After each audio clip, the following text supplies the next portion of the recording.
Welcome to the Slop Farm. Enjoy the video. In this video, I will show you how to make strawberry sorbet without lemon. To begin, you'll need just a few simple ingredients. Start with about 2 pounds of ripe strawberries, either fresh or frozen. For sweetness, we'll use 1/2 cup of granulated sugar. Finally, have 1/4 cup of water ready to create a quick, simple syrup. This easy method ensures a delicious, naturally sweet treat. Now let's get those strawberries ready. If you're using fresh berries, give them a good wash and then hull them by removing the green tops.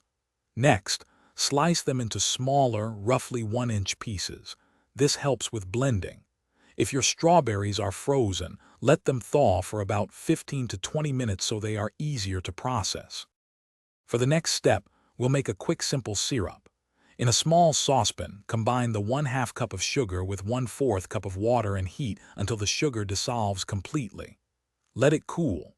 Then, in a blender, combine your prepared strawberries with the cooled simple syrup. Blend until the mixture is perfectly smooth. Pour this vibrant mixture into a shallow, freezer-safe dish. Once your sorbet mixture is in the freezer-safe container, place it in the freezer for at least 4 hours. For the best texture, stir the mixture thoroughly every 60 minutes during the first 3 hours to break up any ice crystals. This helps create a smooth, scoopable sorbet. After it's fully frozen, simply scoop and serve this delightful, naturally sweet strawberry sorbet. Thanks for watching. Consider subscribing if we helped you today.